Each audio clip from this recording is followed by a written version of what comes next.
Hey guys, I'm Mo back again. Welcome to day 55 in the life of the Galaxy S23. Today's topic is going to be about digital zoom versus zooming using the main camera on the Galaxy S23.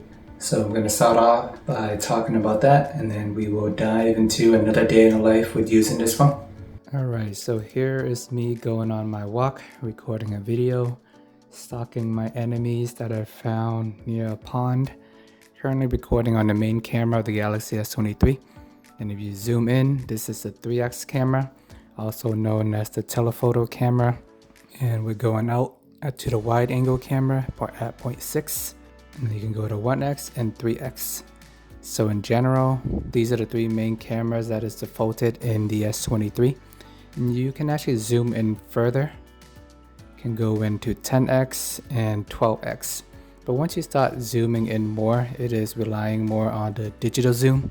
I'm no camera expert by any mean, but I believe at this point it is using the computation to trying to generate these images compared to using the actual main sensor.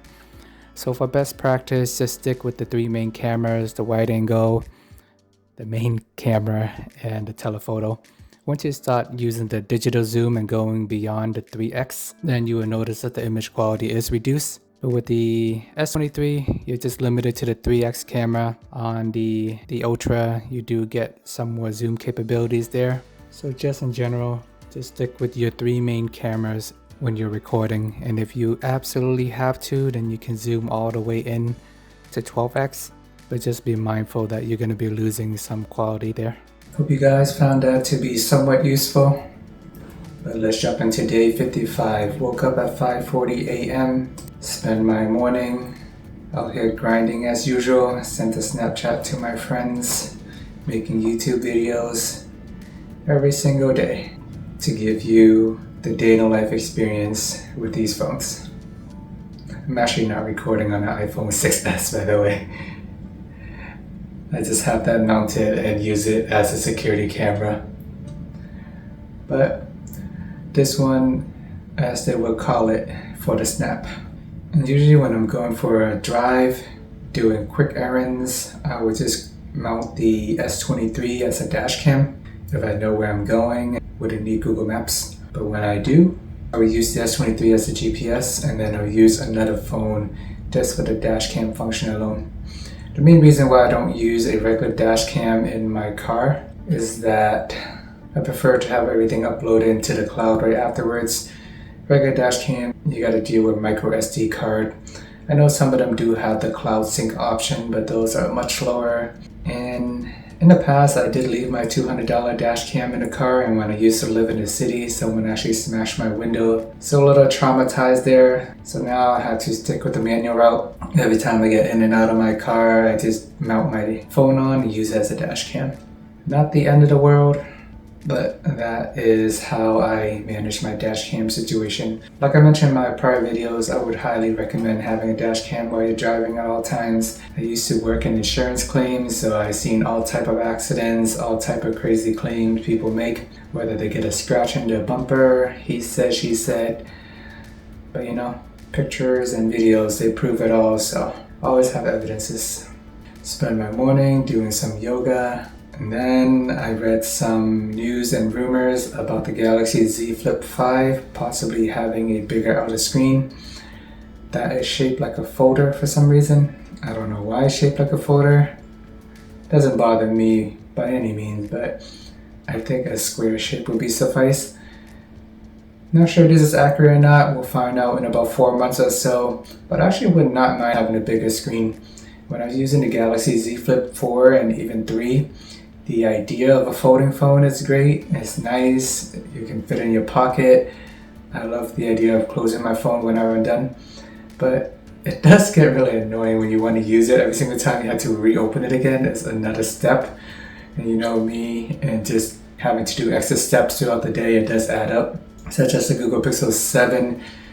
When you want to turn the Wi-Fi on and off, you have to hit the internet option and then go to Wi-Fi. Compared to Samsung phone, you can just toggle the Wi-Fi on and off just the way it should be. Little things like that. If you have to do it throughout the day, it does add up. And even between the S23 and the A54, they are practically the same phone. But the S23, it is faster by by a few seconds. It's doing everyday tasks. If you are patient and don't mind that, it's fine. But for me, like every second adds up. You spend 1 second here, 5 seconds here, and multiply it by like 100 times a day, 365 days a year. Those are a lot of hours that do eventually add up. So just something to consider, but I hope they do implement the bigger screen on the Z Flip 5. It seems to be a pretty controversial topic. I'm surprised. Some people like the minimal outer screen. They're afraid to break it, and I'm personally on the other camp. I want something that I can use on the outer display as well as the insides compared to the Z Fold. Because if I want to do a quick text, I know right now they have like the option for automatic reply. You can just tap on that. But I want the ability to just type with one hand. Since it's already a small phone, just the fact that I have to open it to use it, that makes it a two-hand phone. And every time I have to open it just to text, it's very annoying. And I remember when I had the Z Flip 4, I actually ended up having the phone open most of the time due to the fact that I'm always using it and I don't want to have to open it that often. And then at that point, I might as well just get a regular phone, right? But ironically, the Z Flip series, I feel like those phones are meant for people who really are trying to reduce their screen on time usage in a weird way. Because once you're done with it, you just close it up and you put it away and don't have to touch it unless you have to. But if you're always on your phone like me, it's kind of a weird conundrum. Either way, at bare minimum, I want the ability to at least text with one hand on a bigger screen. I know like the outer screen, you're not going to be playing Pokemon Go or do anything crazy with that, but just having a more usable screen is definitely a warm welcome by me. So whenever I see an interesting article as you do screen recording on S23, such as this one right here, where I see the article, I mean, there's always going to be random news and rumors, so I'm not going to believe it till I actually see it. So another interesting article later in the evening, 4:33 p.m. phone is at 74%. Spent most of the day working, so phone is sitting on a wireless charger, not really draining that quickly. So it is constantly slowly charging. I believe it's only a 5-watt fast charger. And I saw another article about how WhatsApp is finally supporting multiple devices login. I'm not sure why they didn't for the longest time. It's going to be super useful for me because I switch phones pretty often. And one day I'm using the S23, next day I'm using the A54. And in the past, you had to log out of one app and then re-log into the other. And not everything synced perfectly. So now that WhatsApp is finally integrating all that, it's going to be useful.